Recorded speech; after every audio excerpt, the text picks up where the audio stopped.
Look, this is a dark day for the workers here at Holden. It's a tragic day for the workers here at Holden, particularly as they've tried to work with the company and do everything possible to keep the company going. Unfortunately, they've been let down by a government that wouldn't back them in. It's now highly likely that Toyota will leave Australia. In fact, it's almost certain. And this will spell the end of 50,000 automotive jobs. There's no dispute about that. 50,000 workers will be losing their job because of this decision by General Motors today. I believe the decision's been prompted by the behaviour of the government yesterday. The government's had General Motors business plans now for a very long period of time. They'd shared them with the government.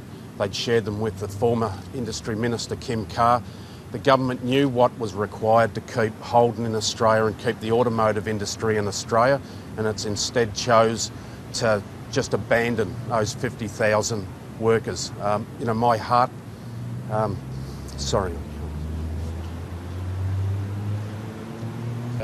my heart goes out to those workers and their families. My view is they've been betrayed by Tony Abbott and the Liberals.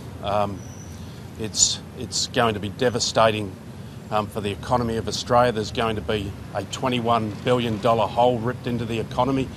It's going to be devastating for both South Australia and Victoria. It's going to cause massive unemployment. It's a very bleak day indeed. And the blame for this lies squarely at the foot of the Abbott government. Do you think Toyota, it's a Monty, they'll go now? Well, Toyota have told me that they won't be able to survive in Australia because of the lack of volume in the component industry.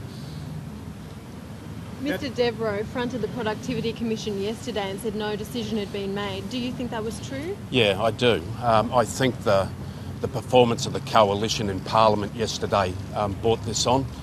They'd made it very clear that they weren't going to fund the industry. They'd made their decision to close the industry down. The company was backed into a corner. It had no other choice. I sat down with Mike Devereux earlier this year. He took me right through the difficulties that the company faced, the business plan. I had a number of meetings with him and union colleagues had meetings with him. That culminated in a variation to the workplace agreement in South Australia where workers voted to give up some of their conditions of employment to try and help save their jobs. The workers and Holden did everything to try and keep the company here in Australia.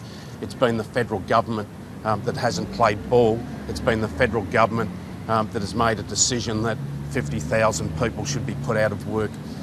Holden's blamed the high cost, the Australian dollar. They've spoken about a number of things. I haven't seen anywhere in the statement that blames the government. Surely this isn't a dummy spit after one day. This isn't a decision which has been a long time coming. No, look, let's be very clear about this. The government knew what was required for the automotive industry to remain in Australia. Holden will exit with dignity. It won't be pointing the finger at the government. But you can rest assured I'm not shy about doing that because I know what's cost my members, working people, their families. I know what's caused this, and it's been this government. I'm not, I don't have an axe to grind with the Liberal government. They've been elected by the Australian people. So I'm not standing here today just saying this because, I support the ALP. I'm standing here saying this because I know they could have saved this industry and these jobs, and they didn't. They just decided to ignore it. It's an ideologically driven decision of theirs, and they will be popping champagne in their offices tonight.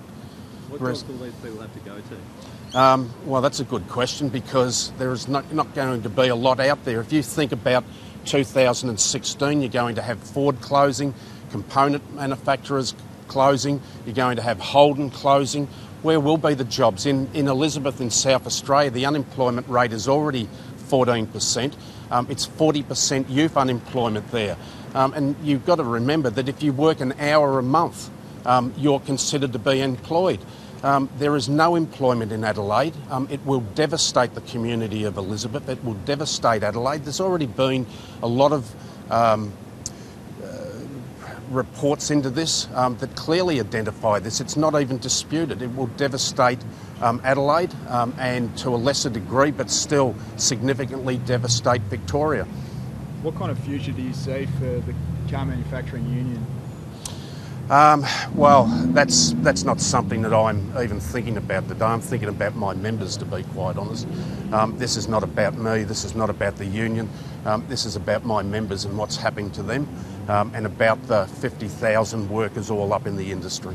Do you know anything about the transition out for those workers? Will some be cut off immediately, or will it be Look, the close down date, as I understand it, will be for the engine operations here 2016 into 2016.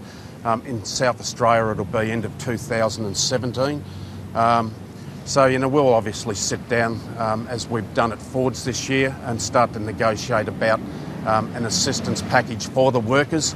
But, look, it's not very pleasant, and I've done a lot of meetings with Ford workers now, and I can tell you every time that I address them, I know one thing. They want to continue to work for the Ford Motor Company. They don't want to leave the Ford Motor Company. They love building cars. They're very skilled, but they've been, let down, I think, by Ford because of the decisions that they've made in terms of their model, their business model. But here at Holden, been let down by the government because it just refused to fund the industry. There's a wider industry here as well. What happens to the components manufacturers who have been struggling for quite some time? Well, obviously, the people there lose their jobs. This is where the 50,000 job figure comes from. It's not made up, it's not disputed. It's 50,000 people that will lose their jobs. All right, they lose them at the manufacturers, but they all lose them in the component manufacturers as well. And then there is an estimated 200,000 other jobs that then feed into those both manufacturing and components. And whether they are confronted with unemployment in those 200,000 jobs is not certain, but certainly it will impact heavily on a number of jobs in that area. Have you spoken to any of the Holden workers yet? Look, I haven't had a chance. I came down earlier today. The workers, I presume, would have been let go early, so they'd really gone home to their families. This will be a very sad day for those workers that have got to go home and tell their partners, their wives, their husbands, their kids, that they will no longer be working in the automotive industry post 2016-17. Obviously it's a never good time, but leading up to Christmas, what must this be like for those workers who lost their jobs? Devastating. Devastating. They love working in this industry.